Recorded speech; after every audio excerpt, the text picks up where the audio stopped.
À la croix, nous remettons en question, j'espère. À la croix, nous nous rendons compte de plusieurs choses. C'est de tout l'amour de Dieu pour nos vies. Un amour infini, où il a été jusqu'à l'extrême pour nous le démontrer. Mais à la croix, nous comprenons aussi que nous sommes tous pécheurs, sans exception. Et la Bible nous dit que le salaire du péché, c'est la mort. Ça veut dire qu'à la croix, je vois quelque chose qui vient détruire cette œuvre qui mène à la mort. À la croix, je vois la résurrection aussi de Christ.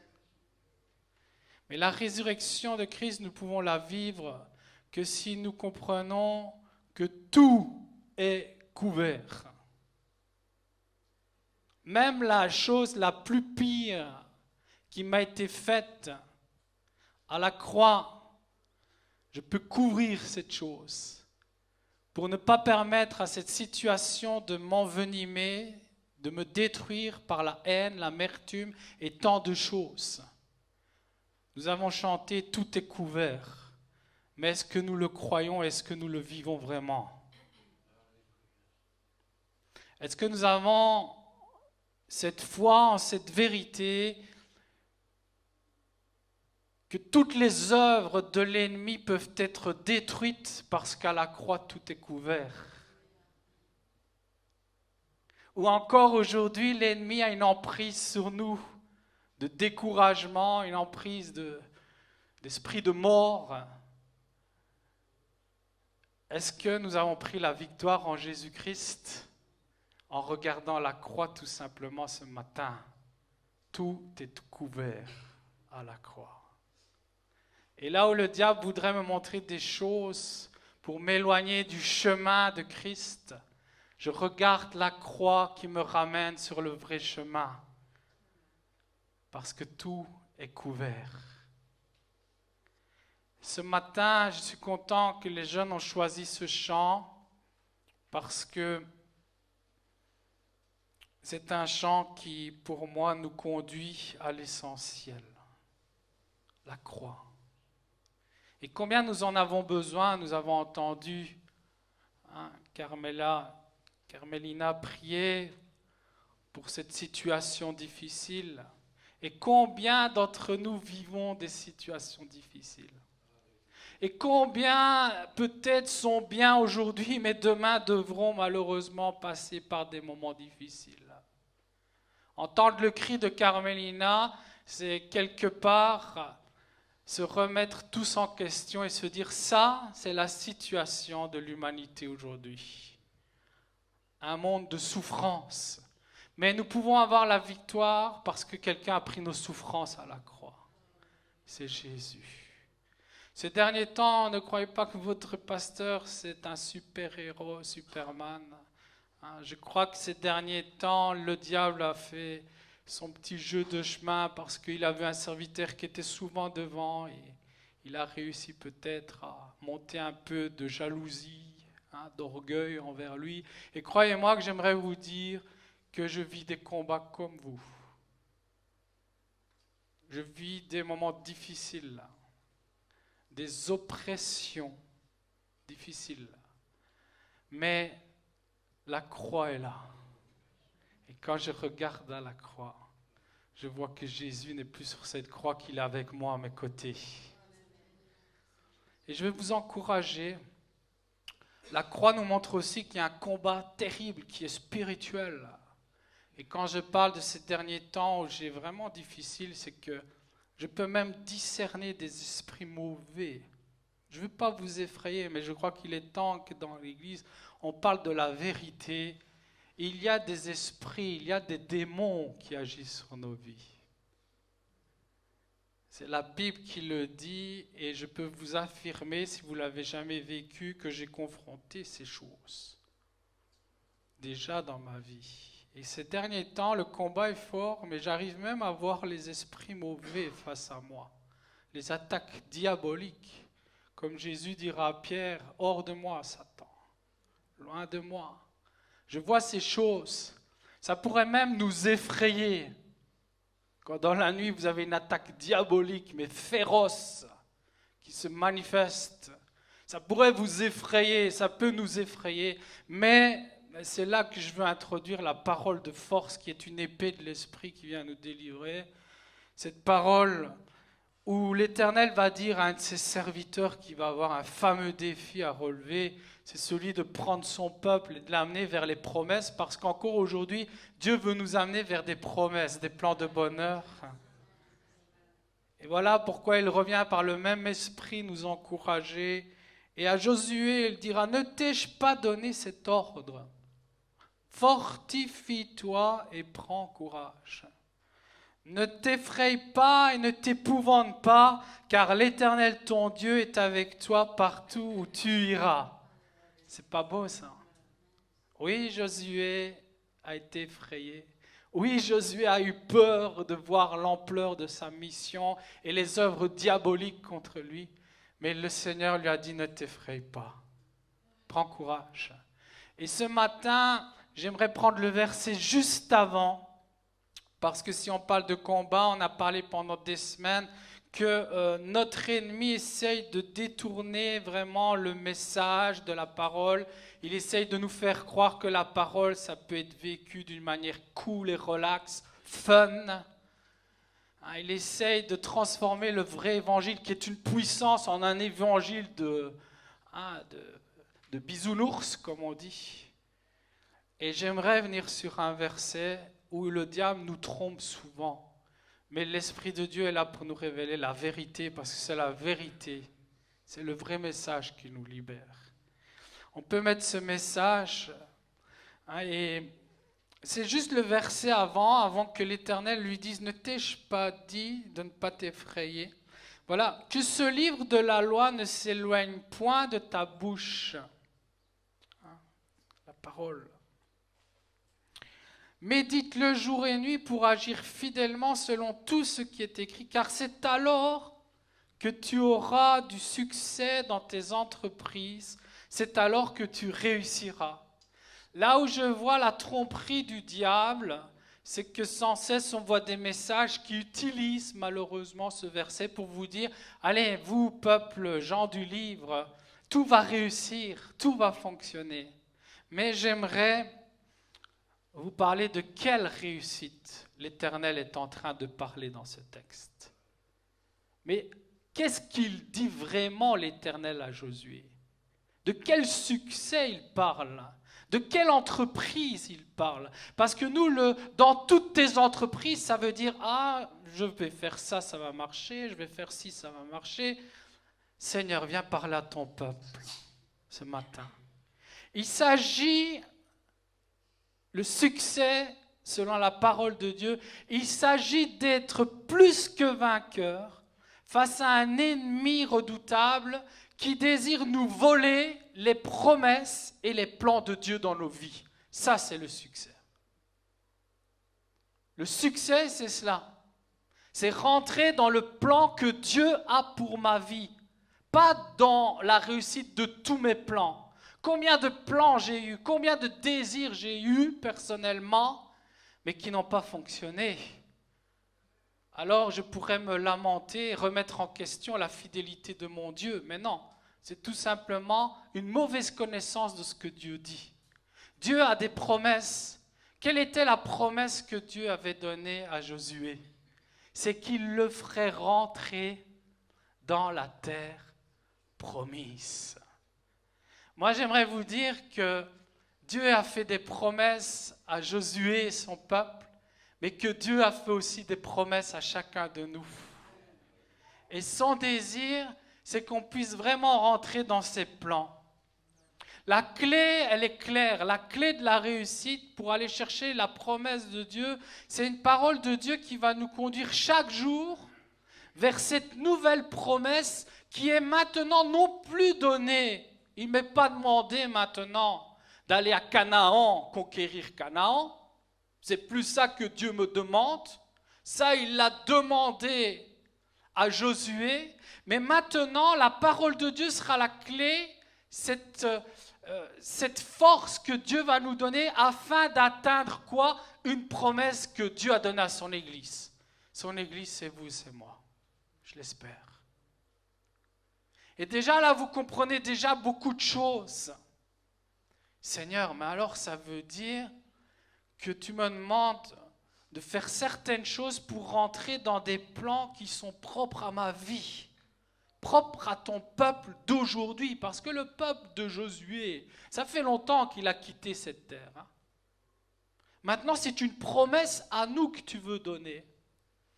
Et tu peux mettre la citation juste avant, elle est interpellante. Mieux vaut une certitude qu'une promesse en l'air. Combien de promesses on vous a faites et qui se sont envolées? Et j'aimerais même vous le dire, c'est grave, mais j'aimerais vous le dire. Combien de promesses certains, entre guillemets, serviteurs, ont donné? Combien de paroles ont donné, de prophéties qui se sont jamais réalisées? Parce qu'aujourd'hui, on aime être super spirituel et on tombe dans l'orgueil. Et là, le diable aime cela. Seigneur, nous voulons rentrer dans la vérité ce matin. Il y a une promesse que tu as faite à ton Église et tu lui promets que si elle est obéissante à tes commandements, à ta parole, tu vas la faire rentrer dans cette promesse. Et la clé, c'est être attaché à ta parole. Seigneur, déjà, tu fais tomber des hérésies. Et ces dernières semaines, moi je crois que Dieu parle à son Église. Qui le croit ? Qui croit que si nous sommes attachés à notre Église, c'est parce que nous croyons que Jésus est fidèle à cette promesse. Je bâtis mon Église. Et son Église, il sait où elle se trouve. Et il l'a bâtie, ça fait des semaines qu'il nous parle sur ce message, une fin de la parole de Dieu. Ce monde nous donne plusieurs choses à manger, mais le Seigneur nous dit « Heureux ceux qui auront faim de ma justice, parce qu'ils seront rassasiés. » Les dernières semaines, le Seigneur nous a dit « Ayez faim d'une chose dans ce monde, de la parole de Dieu. » Mais j'aimerais aller plus loin ce matin, parce que le Seigneur veut nous conduire un pas à la fois. Il est une lampe à nos pieds qui nous conduit sur le sentier. C'est une lampe à huile, une lampe qui nous éclaire un pas à la fois. Aujourd'hui, il veut nous faire grandir dans cette fin de la parole. Et il est en train de dire pourquoi il veut que nous ayons cette fin. C'est afin de mieux le connaître. Est-ce qu'on peut dire, Seigneur, je veux plus te connaître? Je veux mieux te connaître, Seigneur. Je veux mieux te connaître. Je veux être attaché à cette parole. Et voilà pourquoi Paul va dire, j'ai combattu le bon combat dans ma vie. J'ai achevé la bonne course car j'ai gardé la foi. Et la foi, là aussi on a difficile à définir chacun ce que ça veut dire, mais Paul l'a très bien fait. Et attachons-nous à cette définition. La foi vient de ce qu'on entend et ce qu'on entend vient de la parole de Dieu. Est-ce que c'est notre objectif, frères et sœurs? Est-ce que notre objectif est de garder une foi, mais une foi solide? Pas une foi en du blabla, je l'ai déjà écrit dans une de mes publications. La foi ne vient pas de toutes les choses qu'on peut entendre, parce qu'on en entend des choses. On nous en donne des choses à manger. Mais la foi vient de ce qu'on entend, de la parole de Dieu. Seigneur, tu nous parles de foi. Et je vais vous parler d'un homme de foi qui a été nommé père de la foi, Abraham. Abraham est nommé le père de la foi. Pourquoi? Pourquoi il est nommé le père de la foi? Tu peux avancer, Manuela. Dans Romains, il nous est dit, notre Père à tous selon qu'il est écrit, je t'ai établi père d'un grand nombre de nations. Dit l'Éternel à Abraham. Il est notre Père à tous devant Dieu en qui il a cru. Il a eu une foi qui donne la vie aux morts et qui appelle à l'existence ce qui n'existe pas. Espérant contre toute espérance, il crut et devint ainsi le Père d'un grand nombre de nations selon ce qui avait été dit. Telle sera ta descendance et sans faiblir dans la foi. Seigneur, ce matin, nous voulons te dire, fais grandir cette foi, cette confiance en ta parole de Dieu, en tes promesses. Seigneur, viens viens nous fortifier. Le combat ne sera pas toujours facile. Et ce n'est pas la semaine du 21 juillet qui sera seulement difficile dans notre vie. Cette semaine sera difficile pour toutes les familles qui ont été touchées par ces attentats, par ces coups d'État, des familles touchées au niveau de la maladie comme Carmelina. Mais ces semaines ne seront pas les seules difficiles à traverser. Voilà pourquoi nous devons nous attacher à la parole de Dieu tous les jours de notre vie. Parce que quand la bourrasque vient, gare à celui qui n'est pas ferme dans sa foi et qui a confiance en celui qui nous donne la victoire. Je vais vous parler donc d'Abraham.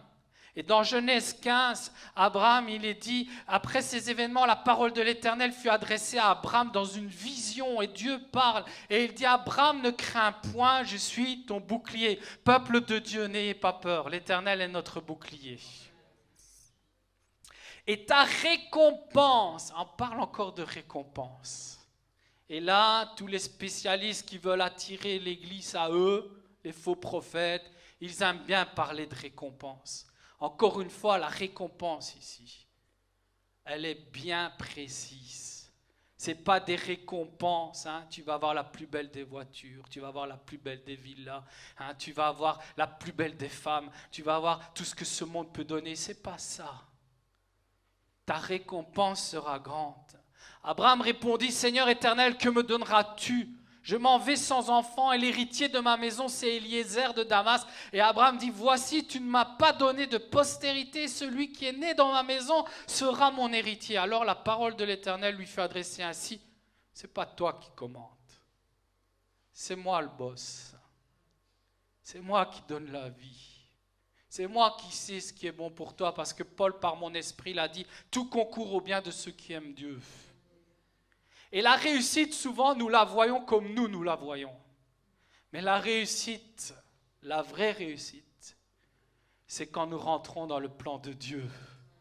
Et voilà pourquoi Abraham va être cet homme qui est appelé père de la foi, parce que justement, il rentre dans cette destinée. Il est obéissant à Dieu, il est obéissant à la manière de fonctionner de Dieu. Oui, Seigneur, ok, j'écrase. Parce que toi, tu m'as promis une grande récompense et ça sera vraiment une grande récompense. Ça ne sera pas une tromperie de A à Z. Et Abraham dit, voici, tu m'as donné de postérité, tu ne m'as pas donné, et celui qui est né dans ma maison sera mon héritier. Stop, non, ce n'est pas ça. Alors la parole de l'Éternel lui fut adressée ainsi, ce n'est pas lui qui sera ton héritier, mais c'est celui qui sortira de tes entrailles qui sera ton héritier. Et après l'avoir conduit dehors, il dit, regarde vers le ciel et compte les étoiles, si tu peux les compter. Et lui dit-il, telle sera ta postérité. Et là, nous avons des tests merveilleux. Le peuple choisi va s'ouvrir à toutes les nations. Et nous faisons partie de ces étoiles pour Dieu. J'aimerais avoir un alléluia. Ça, c'est la promesse. Ça, c'est la vraie promesse. Jésus allait ouvrir son salut à toutes les nations. Jésus allait sauver un grand nombre. Ça, c'est la récompense. Et regardez, Abraham eut confiance en l'Éternel qui le lui imputa justice. Qui veut avoir confiance, plus de confiance en l'Éternel? Seigneur, fais-nous avoir confiance en ta parole. Mais ce n'est pas une confiance de religieux. Regardez Abraham. Déjà, il avait quitté, si on analyse bien sa vie, c'est un homme qui était riche. Il vivait en Chaldée, il avait des troupeaux. Quand il a dû se déplacer, on se rend compte c'était qui le gars? Le gars, il avait toute une entreprise. Autant de bétail, la Bible nous dit. C'est un riche. Et puis le Seigneur lui dit, maintenant tu quittes ton endroit, hein, tu quittes ta sécurité, tu vas sortir de ton confort et tu vas avoir confiance en moi tous les jours. Et il s'en va. Ça, c'est le premier geste d'un homme qui a confiance en Dieu. Il s'en va. Il s'en va. Il a tout pour être heureux. Maintenant, il décide de suivre Dieu. Il arrête ses calculs. Et là, on peut commencer à comprendre pourquoi on l'appelle Père de la foi. Et là, on peut commencer à comprendre pourquoi il a une confiance totale à Dieu. Sa foi en la parole de Dieu est sa priorité, sa réussite. Moi, je n'ai pas d'enfants, mais je m'imagine, je vois les enfants au milieu de nous. Je crois que pour plusieurs, la réussite, c'est de faire une famille, c'est d'avoir des enfants, c'est plein de choses. Mais là, nous voyons un Abraham, il est capable d'aller tuer pour Dieu, sacrifier pour Dieu son enfant unique. Waouh! Quelle obéissance! La parole nous dit que l'obéissance vaut mieux que tous les sacrifices. Dieu n'avait pas besoin de ce sacrifice. D'ailleurs, Dieu va arrêter sa main. Parce que Dieu est amour. Mais Dieu a voulu voir jusqu'où Abraham allait lui faire confiance. Et je crois, frères et sœurs, que le Seigneur, là où l'ennemi nous attend, il aime une chose.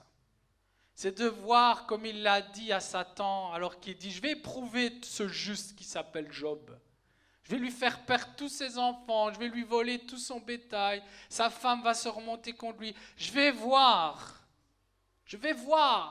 jusqu'où ce juste va rester juste. Le Seigneur aime voir dans nos épreuves combien de foi nous avons en lui. Seigneur, nous avons confiance en toi. Et là, il va le démontrer, Abraham. Et dans Hébreu, il nous est dit, or sans la foi, il est impossible d'être agréable à Dieu. Est-ce qu'on peut le dire ensemble? Sans la foi, il est impossible d'être agréable à Dieu. Une foi qui couvre tout. Une foi prête à pardonner. Parce que Dieu a dit, pardonnez ceux qui vous ont offensés. J'ai confiance en ce que l'Éternel dit. Une fois que le péché c'est la mort et je dois m'en éloigner. Une fois que le Seigneur me dit, recherchez la plénitude de l'Esprit et les œuvres de l'Esprit. Seigneur, je veux cette foi qui est agréable à toi. Et alors je rentrerai dans ton plan. Et alors je rentrerai dans la réussite. Foi en sa parole qui nous enseigne. Ayons confiance en toute la parole qui, dans un monde qui nous pousse à la haine. Il n'y avait rien d'autre à voir cette semaine et à comprendre que tout ce qui se passe est là pour nous pousser à la haine. Non seulement dans l'église, je sens que ça chauffe. Et heureusement qu'il y a l'Esprit qui fait son travail. Mais ne nous croyons pas super spirituels, parce que nous vivons dans ce monde. Et quoi que vous en vouliez, vous êtes d'accord avec le pasteur ou pas, moi j'aimerais vous dire tout simplement que l'esprit de ce monde se déchaîne en violence, en amertume, et que cela nous affecte qu'on le veuille ou qu'on ne le veuille pas.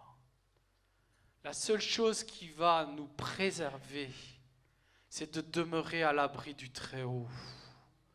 C'est notre seule sécurité. Afin de ne pas être affecté par l'esprit de ce monde, Jésus dira, dans les derniers temps, trouverai-je la foi? Et je comprends pourquoi il dit, trouverai-je la confiance en ma parole? Et pourquoi il dit, l'amour d'un grand nombre se refroidira. Vous comprenez pourquoi que je vous ai dit, vous le vouliez ou pas, ce que votre pasteur dit, vous êtes d'accord, vous êtes obligé d'être d'accord tout simplement, pas parce que c'est moi qui le dis, parce que le Seigneur l'a écrit. Trouverai-je la foi et l'amour d'un grand nombre se refroidira. Mais le Seigneur nous demande de travailler à notre salut, de nous aimer, parce qu'il désire que sa créature, c'est vous, c'est moi, arrête de se faire du mal. Seigneur, je te loue. Je te loue. Il désire nous sortir des œuvres du malin en nous faisant entrer dans les œuvres de son Esprit Saint. Frères et sœurs, est-ce que nous comprenons pourquoi la Bible sans arrêt nous trace le chemin des œuvres de l'Esprit? L'amour, supportez-vous les uns les autres, édifiez-vous les uns les autres, pardonnez-vous. On avait vu ce message, tous ces verbes, vous. Aimez-vous, soumettez-vous, hein, édifiez-vous. Par la chair, je suis d'accord avec vous. Et je suis le premier, c'est pas possible. C'est pas possible. Mais si j'ai confiance en la parole de Dieu comme Abraham, je crois que c'est possible d'être plus que vainqueur face à ces œuvres charnelles en Jésus-Christ. Qui le croit? Seigneur, viens fortifier ton Église ce soir, parce qu'il s'agit de rentrer dans une promesse que tu as donnée et où tu nous rappelles dans ta parole que beaucoup vont tomber, que beaucoup vont se refroidir. Tu peux avancer, Manu. Il va d'ailleurs à ce niveau-là marquer l'importance de s'attacher à son Église. Dans un monde où il y a tant d'égoïsme, dans un monde où il y a tant d'individualisme, et tout est en marche pour pouvoir le faire, Dieu dit, ce que j'ai créé il y a 2000 ans, ça c'est la vérité, je ne reviendrai pas là-dessus. Parce que, gare à celui qui enlèvera un iota ou qui rajoutera un iota de ma parole. J'ai instauré lors du baptême du Saint-Esprit l'Église, et c'est l'Église que je viens rechercher. Et c'est là-dedans que je commencerai mon jugement. C'est là que je viendrai dire, toi, où était ta foi? Toi, où était ta foi? Et c'est là que je dirai, fidèle et bon serviteur, rentre dans ma gloire. Toi, mauvais serviteur, la Bible nous le dit, va dans les temps de feu. C'est des paroles dures, mais je crois surtout remplies d'amour en ces jours de grâce. Parce que Jésus veut sauver un grand nombre. Mais il vient rechercher son Église sans tache, et voilà pourquoi il a donné des apôtres, des prophètes, des évangélistes, des pasteurs, des docteurs, pour le perfectionnement, pour qu'on soit toujours plus fort, en vue de l'œuvre du ministère et de l'édification, afin que l'Église soit forte dans les moments difficiles. Et là, vous êtes en train de comprendre quelle promesse elle nous est donnée au peuple de Dieu d'aujourd'hui, son Église. Voilà la promesse. Voilà la promesse qui va être donnée si vous vous attachez à ma parole. Et sa parole, c'est qu'il a instauré une Église, il a donné des dons pour qu'on puisse s'édifier, se fortifier, jusqu'à ce que nous soyons tous parvenus à quoi? À l'unité de la foi. Et la foi revient. Le combat, frères et sœurs, et gloire à Dieu, nous l'avons compris ce matin, il n'y a qu'un but, il n'y a qu'un objectif, c'est l'unité dans la foi, dans la parole de Dieu. Seigneur, viens, et de la connaissance du Fils de Dieu, que nous puissions croire, que nous croissions à tous égards en celui qui est le chef, Christ, la tête de l'Église. Tu peux avancer, Manu. Aujourd'hui, nous entendons beaucoup de chrétiens se plaindre. J'ai trouvé cette image de Calimero, peut-être pour les plus jeunes.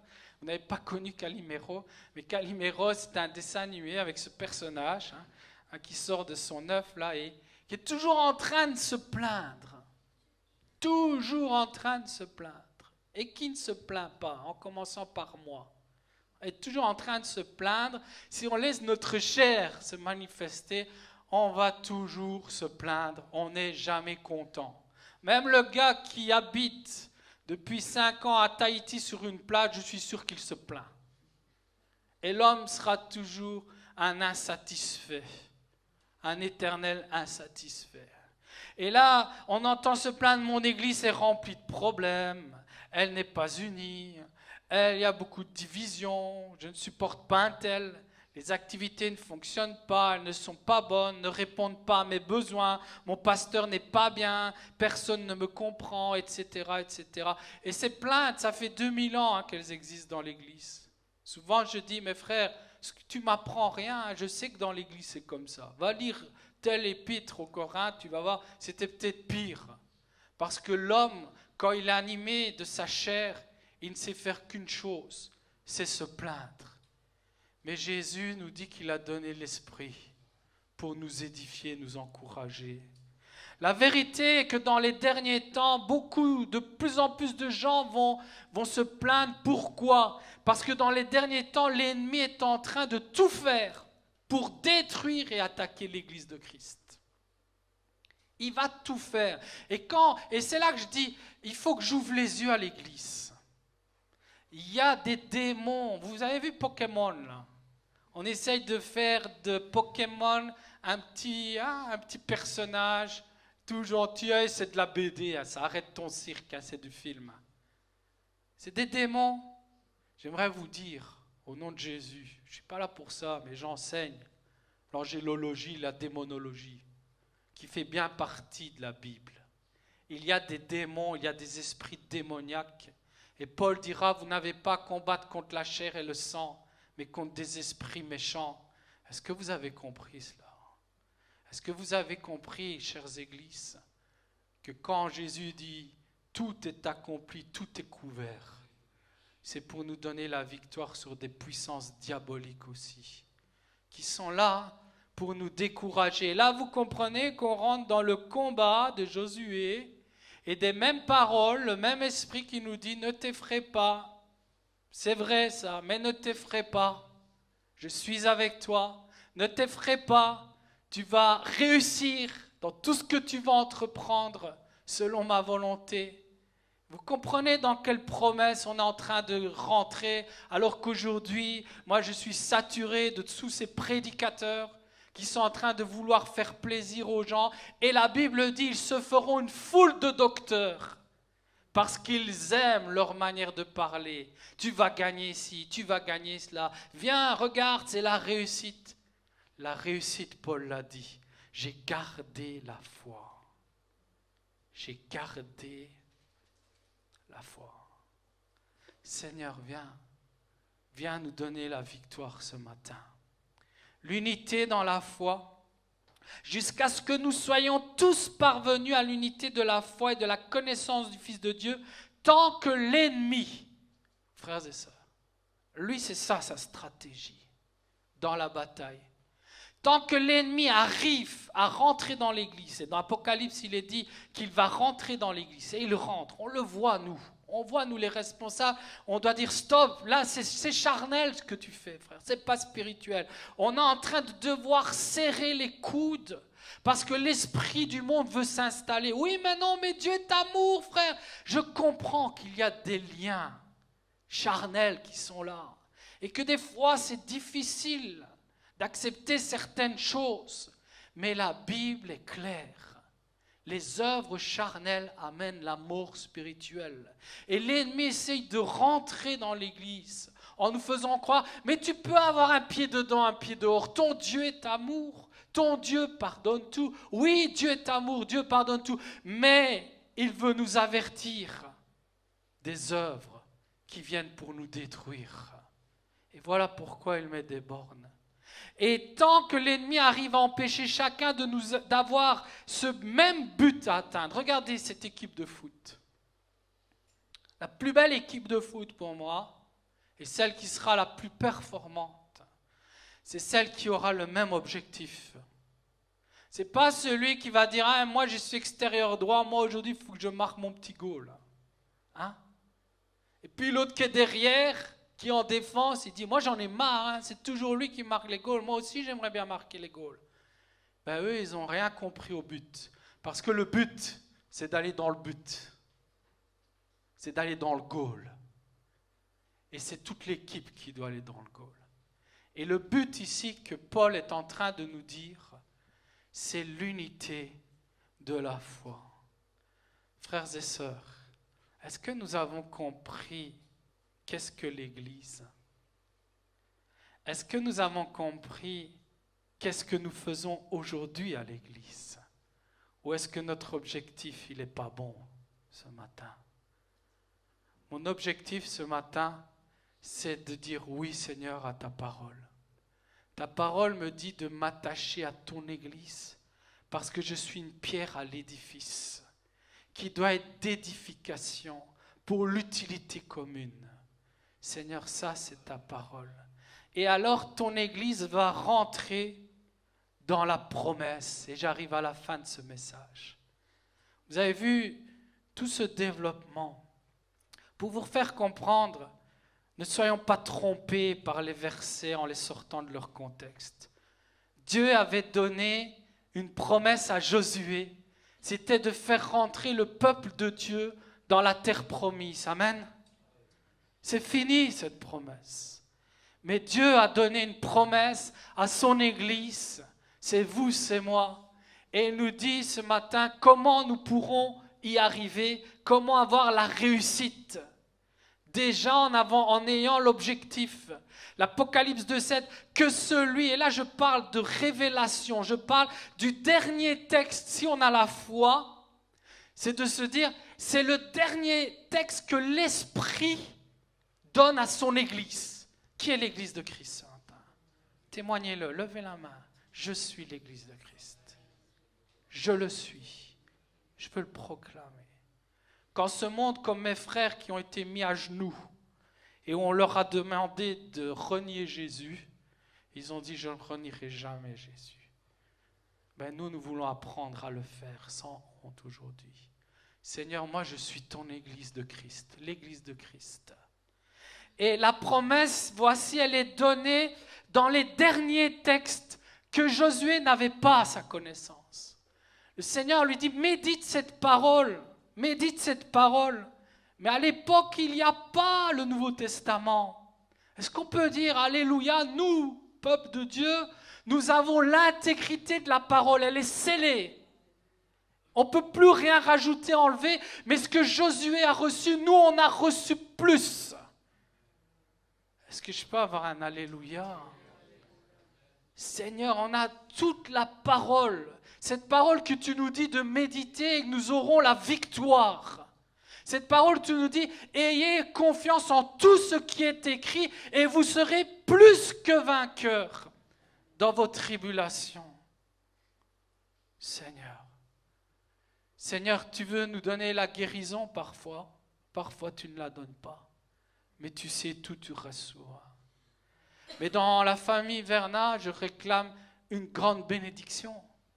Parce que tu me dis de persévérer. Je crois que tu es un Dieu des miracles.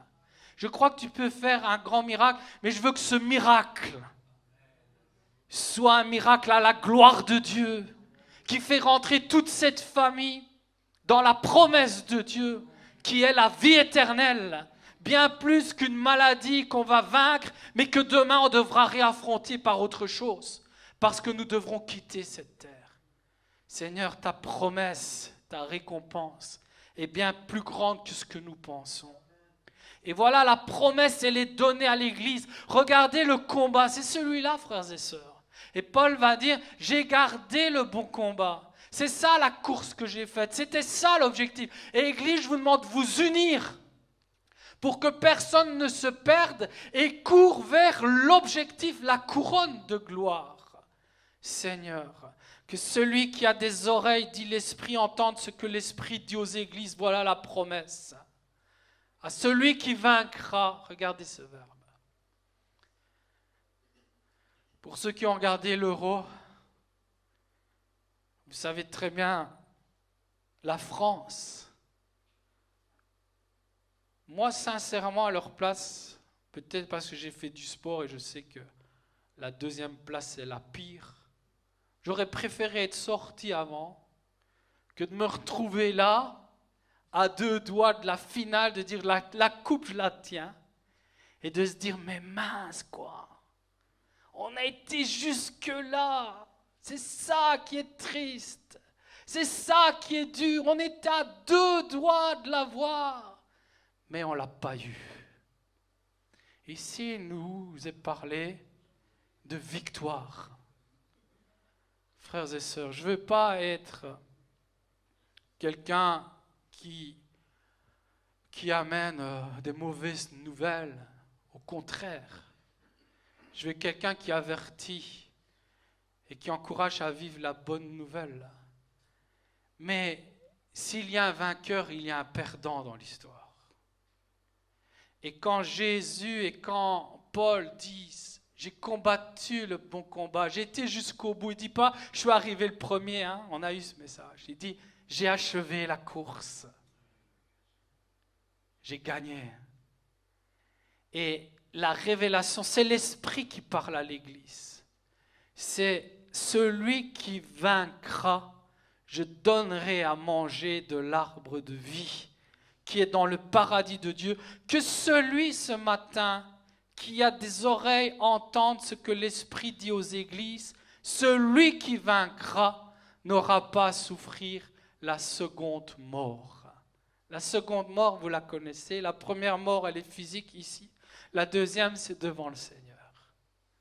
C'est là où il nous dit, toi tu rentres dans ma gloire. C'est là qu'il dit, toi tu vas dans la mort éternelle.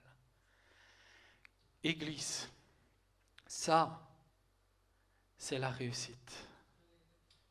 Regardez, je vais développer, je ne vais pas aller jusqu'au bout parce que tout Apocalypse va aller dans ce sens. Que celui au verset 17 qui a des oreilles entende ce que l'Esprit dit aux églises. À celui qui vaincra, je donnerai la manne cachée, je lui donnerai un caillou blanc et sur ce caillou est écrit un nom nouveau donné par Dieu. Waouh! Seigneur, moi je veux un beau nom. Comme tu l'as dit, hein, Simon, Pierre, quelque chose de fort, de stable. Quel est le nom que nous voulons recevoir de Dieu? Ça sera le plus beau des trophées. Fidélité, intégrité.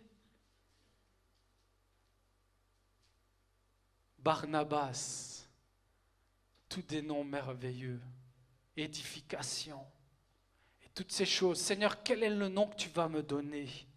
Verset 26, à celui qui vaincra et qui gardera jusqu'à la fin mes œuvres. Quelles sont tes œuvres?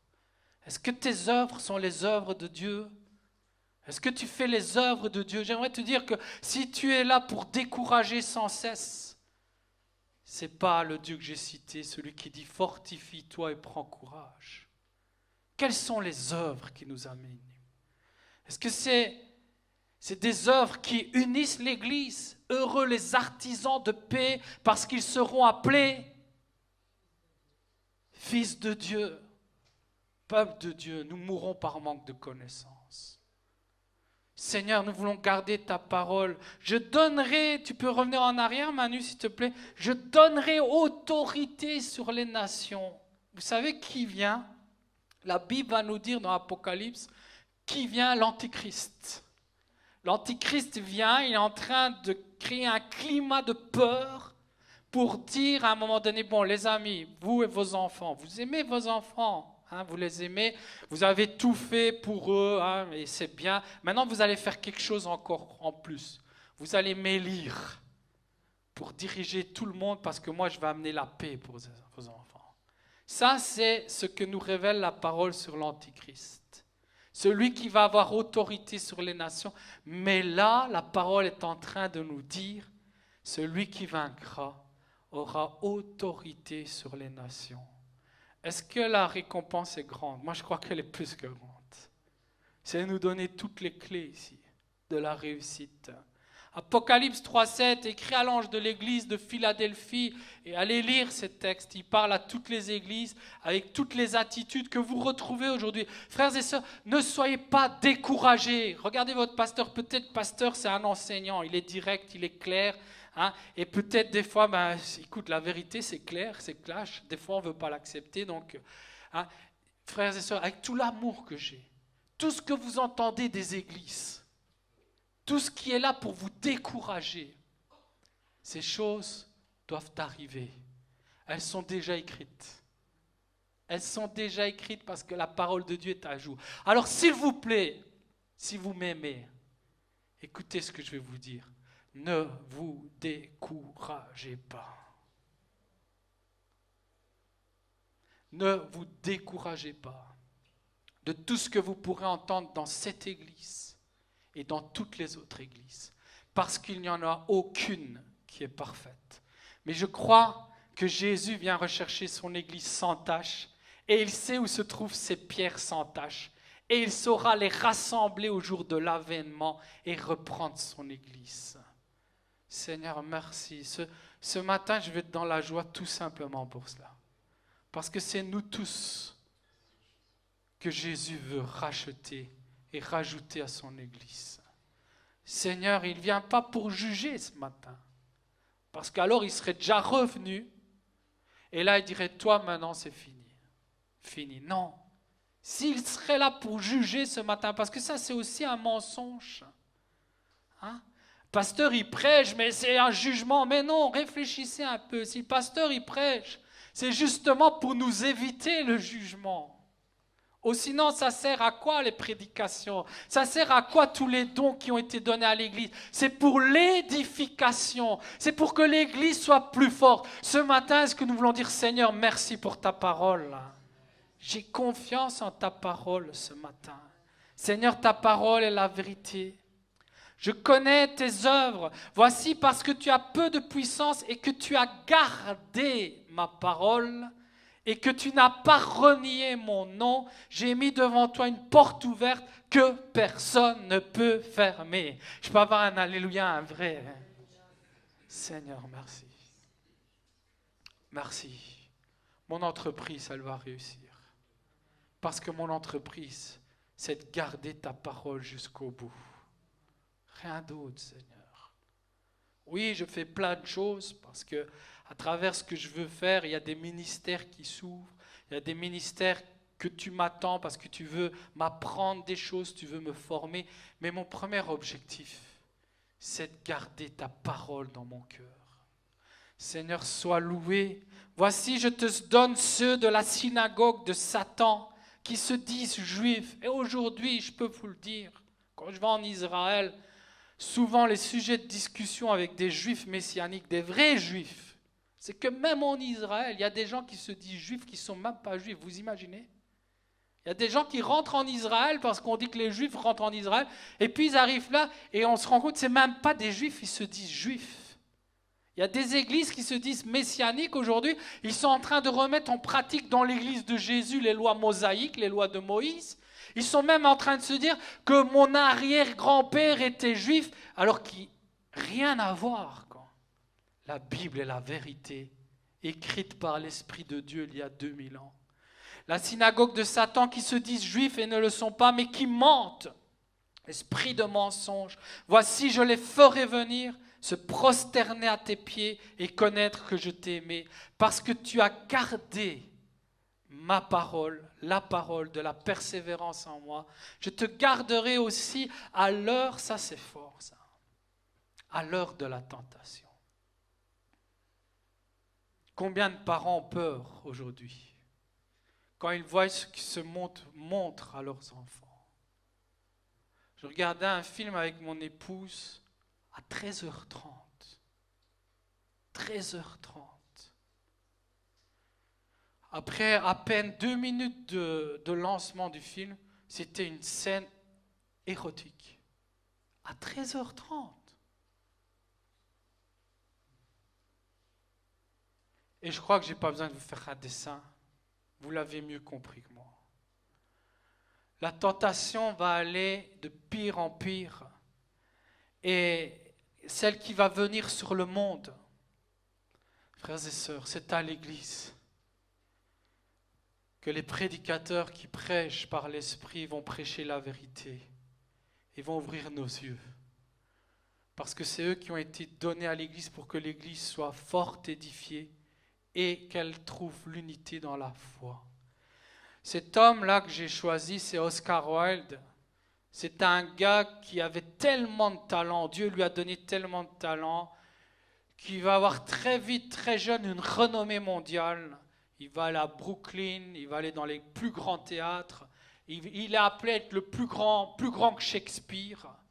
Et il va tomber dans la débauche, devant les tentations. Il nous raconte dans certains de ses livres qu'il est dans ses chambres d'hôtel, quand il est en tournée, il fait venir prostituées, que ce soit homme ou femme, tout mélangé. Et regardez les citations qu'il va écrire d'ailleurs. La meilleure façon de résister à la tentation, c'est d'y céder. Vous avez tout compris. Seigneur, nous voulons dire oui à ta parole.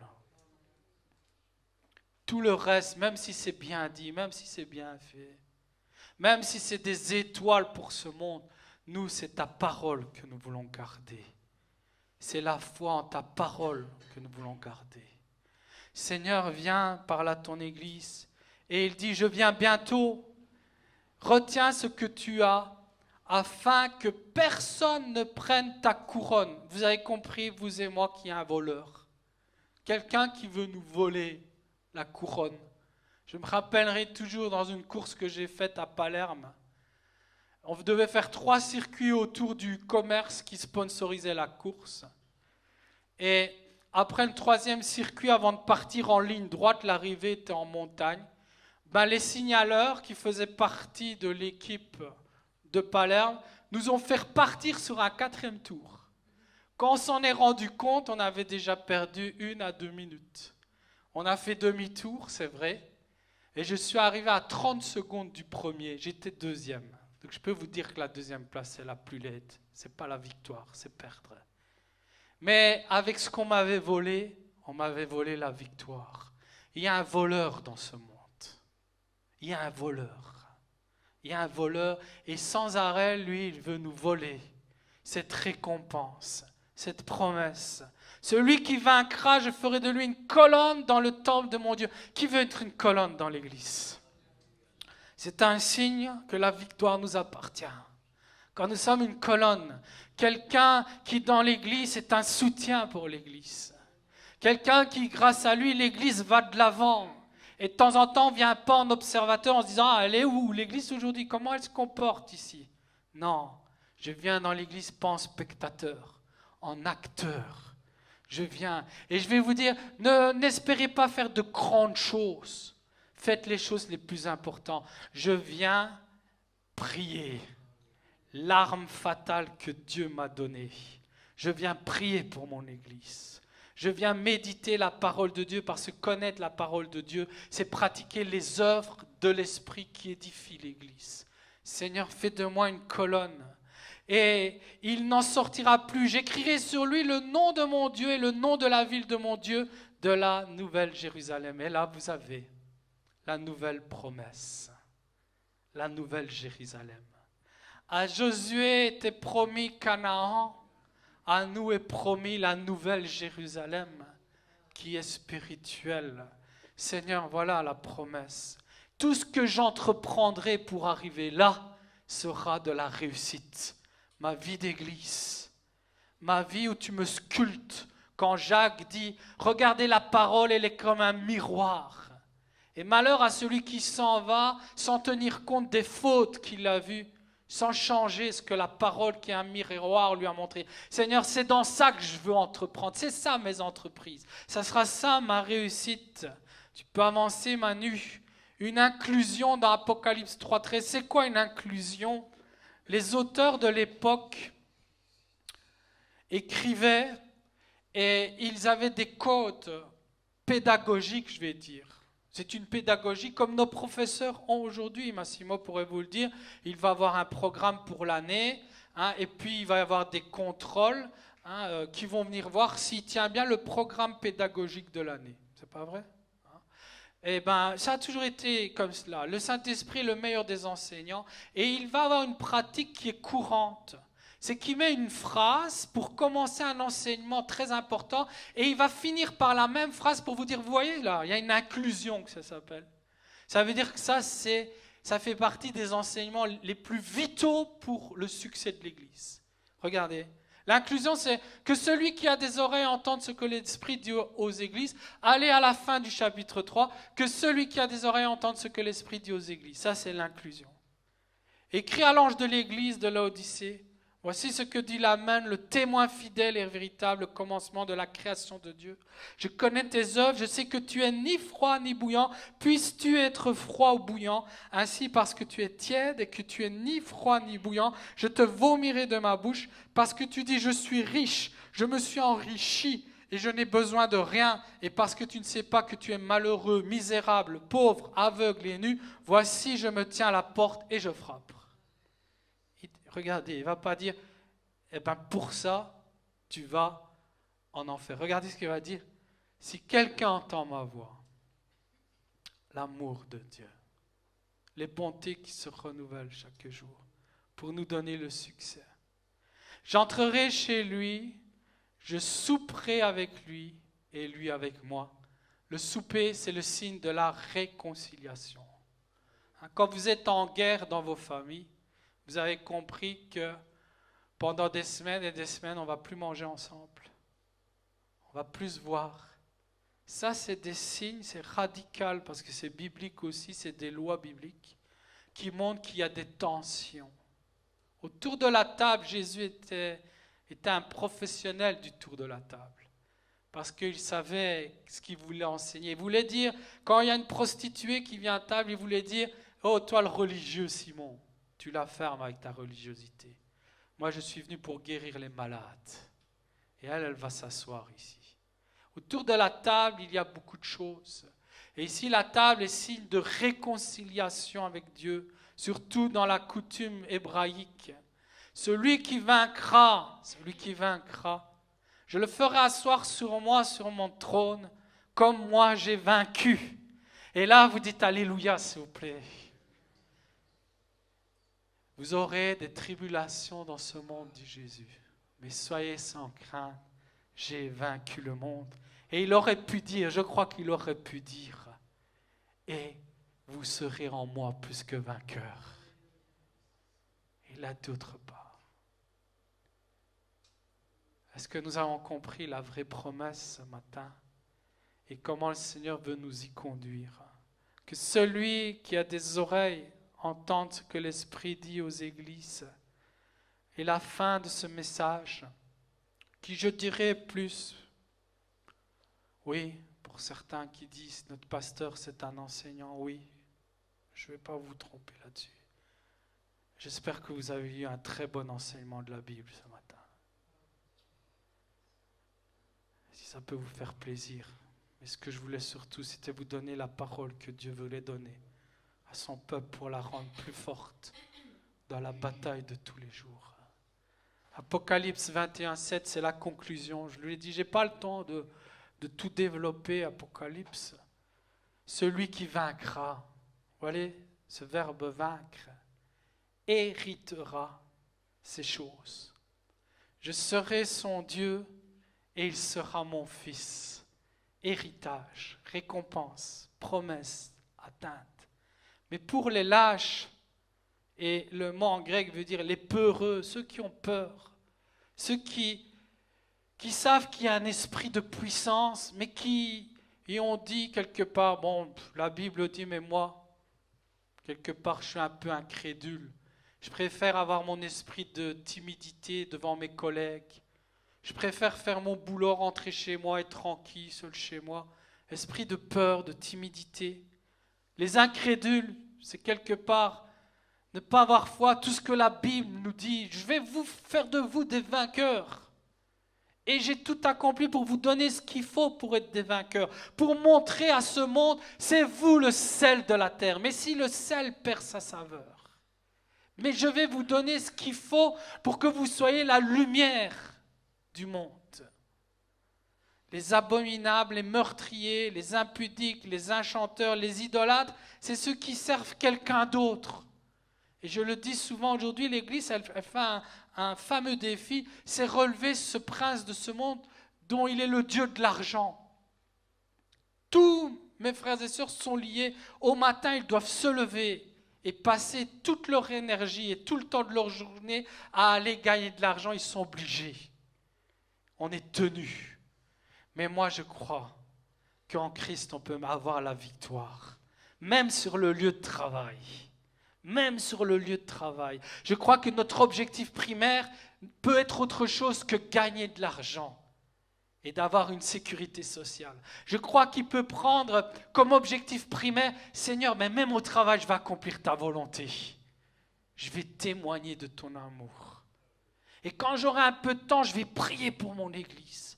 Et quand je pourrais donner un coup de téléphone, je donnerai un coup de téléphone d'encouragement au pasteur, parce que le pasteur, il en a besoin. Oui, c'est toujours moi qui réclame, mais le pasteur, est-ce qu'on l'encourage?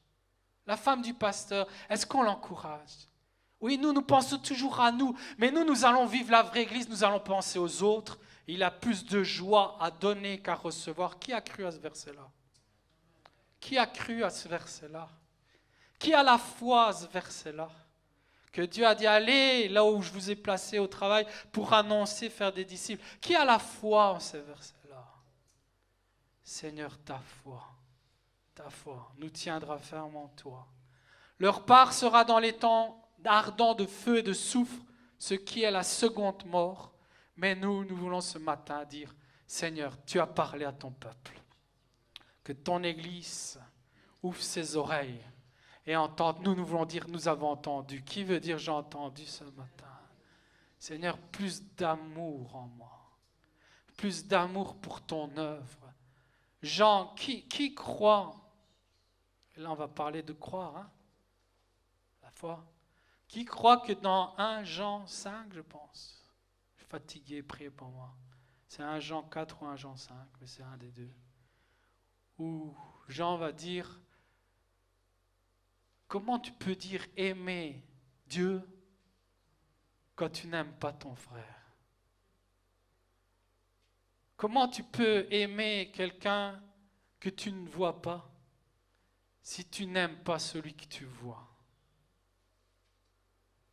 Qui a la foi en ça? Qui croit que si je ne peux pas aimer ma sœur Nathalie, si je ne peux pas aimer ma sœur Stéphanie, je ne peux pas dire que j'aime Dieu? Est-ce que mon Dieu est un menteur? Oh Seigneur, loin de moi cela. Vous voyez pourquoi l'incrédulité, c'est un fameux péché? Parce que c'est remettre en question qui est Dieu. Ça fait des semaines, je vous vois tous attentifs, remplis de soif de cette parole et je suis content. C'est vrai que je ne suis pas ce prédicateur, je pourrais l'être, en faisant un jeu, où les gens aiment parce qu'il a des blagues, il a de l'humour. Je ne crois pas que c'est le ministère que Dieu m'a donné. Je crois que le ministère que Dieu m'a donné, c'est de donner goût à la parole de Dieu. Donner goût à la vérité, celle qui transforme nos vies, celle qui fait de nous des hommes et des femmes plus que vainqueurs. Oui, je serai fortement critiqué par rapport à toute cette panoplie de nouveaux prédicateurs qui ont plus un sens de marketing qu'autre chose, sans les juger. Mais quand on analyse certains en profondeur, c'est bien cela, malheureusement. Mais moi, je veux un jour dire, Seigneur, j'ai accompli ce que tu m'avais confié pour ton Église. Et j'aimerais que ce matin, tout le monde puisse dire, moi aussi, je veux accomplir ce que Dieu m'a confié à accomplir dans son Église. Seigneur, tu nous as dit ces semaines, ayez faim de la parole. Pourquoi? La réponse, la voilà. Ce matin, après nous avoir insisté, ayez faim, ayez faim. Je disais mardi et dimanche, on a eu 2 fois le même message, parce que Saint-Esprit disait, c'est ça le message, c'est ça le message. Il disait, ça ne sert à rien, Salvatore, comme le fils prodigue, d'aller courir après le fils prodigue. Le fils prodigue, il a eu faim de retourner à la maison. Si les gens n'ont pas faim, parce que c'est la vérité, encore une fois, est-ce que tu crois ce que Jésus a dit? Heureux ceux qui ont faim. Ceux qui n'ont pas faim, Salvatore, ça ne sert à rien de courir après eux. Ça ne sert plus à rien. C'est ceux qui auront faim dans ce monde de moi qui vont être rassasiés. Les autres, pas par force ni par puissance, mais par l'Esprit de Dieu, qui convainc, comme il a convainc ce pauvre dans sa porcherie, ce pauvre fils prodigue à revenir dans la maison du Père. J'ai parlé de foi.